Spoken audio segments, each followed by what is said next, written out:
Lundi matin, vous arrivez au bureau et boum, une lettre est sur la table. Vous ouvrez la lettre et qu'est-ce que vous lisez? Vous trouvez qu'il s'agit d'une invitation. Vous êtes convoqué au tribunal parce que quelqu'un a déposé une plainte contre vous. Ce jour-là, vous vous demandez mais qu'est-ce qui s'est passé?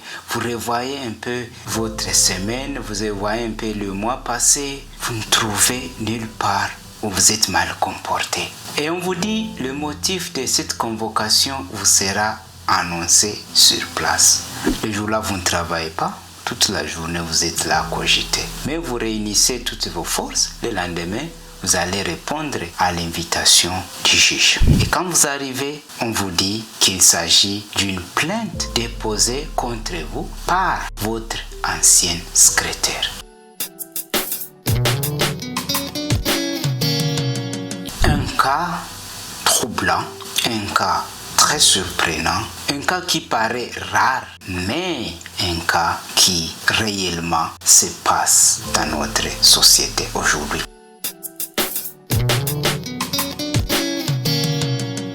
Bienvenue sur Ndaro Connect. Aujourd'hui, nous allons traiter d'une maladie grave mais ignorée. Il s'agit de l'érotomanie. L'érotomanie, c'est quoi donc la définition? Nous allons d'abord définir l'érotomanie et en plus nous allons dire comment est-ce que cela se manifeste. Enfin, nous allons chercher et nous allons proposer des solutions en nous basant sur ce que nos ancêtres faisaient pour résoudre ce problème. L'érotomanie, comme vous l'entendez, est une maladie psychologique. Il s'agit d'un délire, d'une folie, d'une hystérie où une personne X pense être aimée par une personne Y. Ici, il s'agit beaucoup des cas de supérieurs et leurs subalternes. Alors, la personne qui est subalterne pense être aimée par son supérieur. Et ici, il s'agit d'un amour qui va dans un seul sens. La secrétaire reste convaincue que son chef l'aime. Elle interprète chaque geste que son chef fait comme un geste d'amour, comme une sorte de drague. Mais le chef n'a aucune idée. Le chef fait tout ça de manière normale, mais la secrétaire interprète cela comme un geste d'amour, comme un geste de drague, une sorte d'avance. Et au fur et à mesure que le temps passe, la personne malade se convainc d'être aimée. Tout ce que le chef fait est interprété comme un geste d'amour.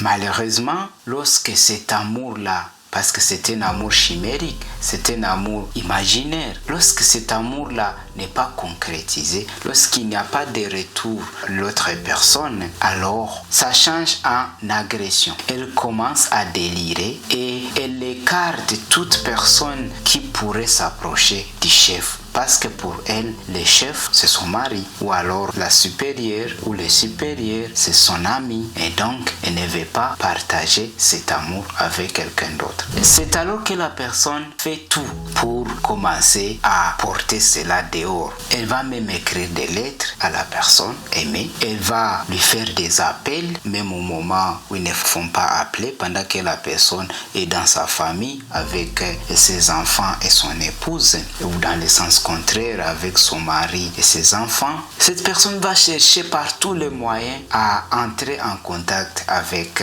la personne aimée. Mais cela ne va pas aboutir. Et parce que cela n'a pas abouti, qu'est-ce que fait la personne? Cette personne va accuser, va se plaindre et va renverser la situation en disant que c'est plutôt son supérieur qui lui fait des avances. C'est plutôt son supérieur qui l'aime. C'est pourquoi elle a refusé, vient l'accuser. Et c'est comme ça que le problème commence. Comment on reconnaît de telles personnes? Premièrement, de telles personnes s'arrangent toujours pour arriver au bureau avant.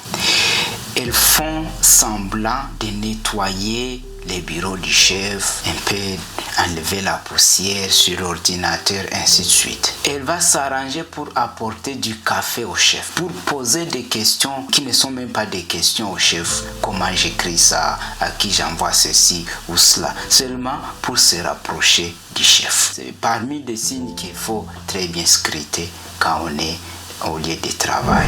Mais il y a aussi des manières spontanées, des manières réservées, des manières discrètes, des petits gestes d'amour, des petites choses comme ça qu'elle peut présenter au chef. Mais parce que le chef interprète tout ça comme des gestes normaux, n'a pas d'arrière-pensée, l'autre personne va penser que la dénigre.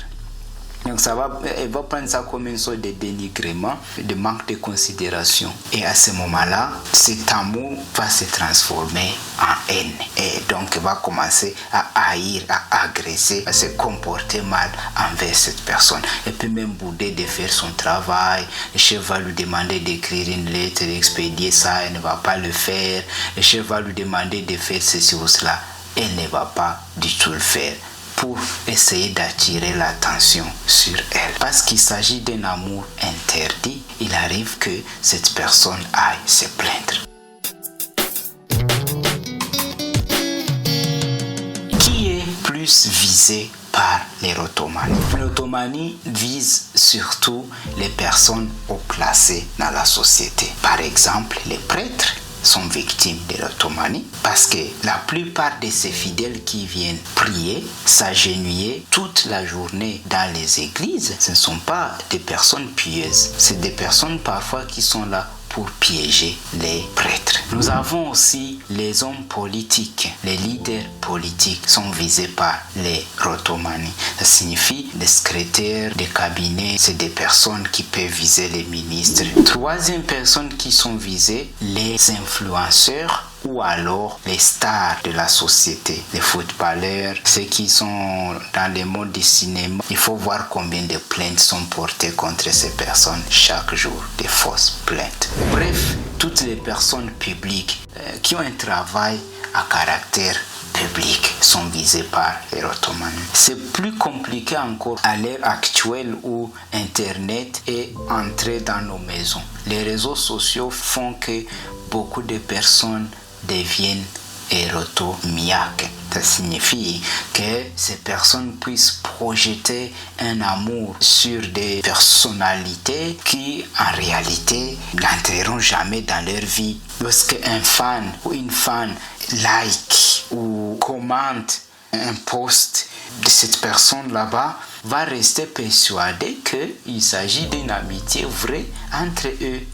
À ce moment-là, elle va devenir fanatique. Voyez combien de musiciens traînent des fanatiques par-ci par-là. La personne se convainc d'être réellement en amitié avec cette star-là. Et lorsqu'avec le temps, cette personne se rend compte que cet amour-là ne peut pas se concrétiser, elle tombe dans la maladie psychiatrique qu'on appelle érotomanie. Et c'est à ce moment-là qu'elle commence à délirer, peut même commencer à envoyer des photos à cette personne là-bas aimée pour essayer d'attirer son attention, mais en vain, parce qu'au fait, l'autre n'a aucun intérêt, l'autre n'a aucun amour, à vrai dire, envers cette personne. Et un danger réel dans nos sociétés.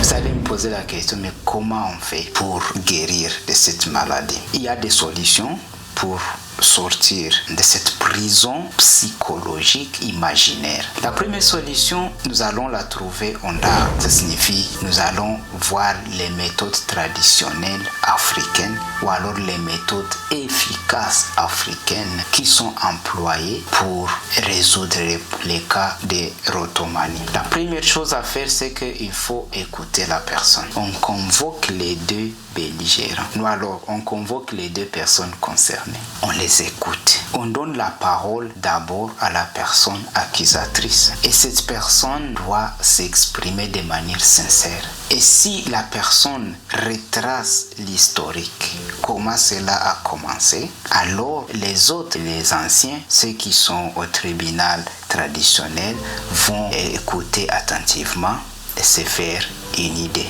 L'autre personne, à vrai dire, n'a pas à se justifier parce que cette personne est victime, en fait. Elle est victime. Mais parce que cela ne doit pas rester non résolu, débattu, il faut donc donner la parole à l'autre aussi pour que cette autre personne qui a été blessée s'exprime. L'idée ici, le but, c'est d'intégrer, c'est de racheter la personne, c'est d'essayer de réintégrer la personne, les délinquants dans la société. Parce qu'en proférant les mensonges, elle a cassé, elle a détruit l'élan vital. Il faut donc réintégrer cette personne dans la communauté et cela passe par les rites de réconciliation. La réconciliation ici, ça se fait, ça signifie on va demander aux deux personnes de se demander mutuellement pardon et après le pardon se conclut par un repas communautaire et ce repas-là intègre les deux personnes qui s'étaient coupées de la société, qui s'étaient coupées de la communauté dans leur famille et dans leur communauté respectives. Comprenez donc que cette maladie qui est ignorée, cette maladie qui est parfois négligée, fait beaucoup de victimes. Et il y en a beaucoup.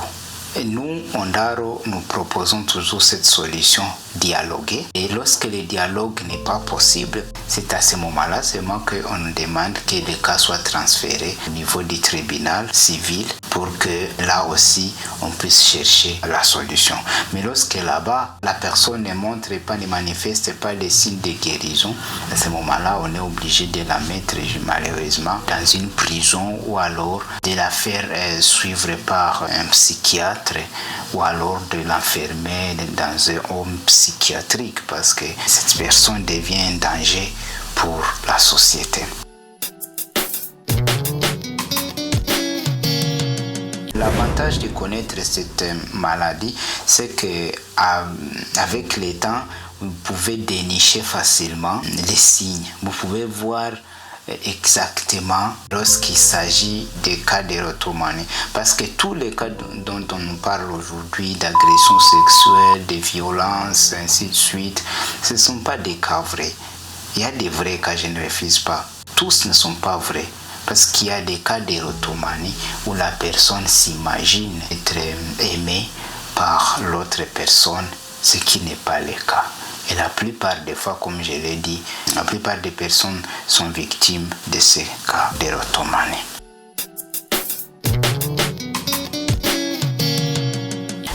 Alors, si vous aussi vous avez été peut-être victime ou alors si vous connaissez quelqu'un qui a déjà vécu un tel cas, qui a eu à affronter de tels problèmes, ou alors si peut-être vous-même aussi vous êtes tombé amoureux ou amoureuse de votre idole ou de votre star, alors dites-nous dans les commentaires, abonnez-vous aussi, partagez ce message aux autres qui peuvent aussi en profiter. Et à la prochaine. Merci.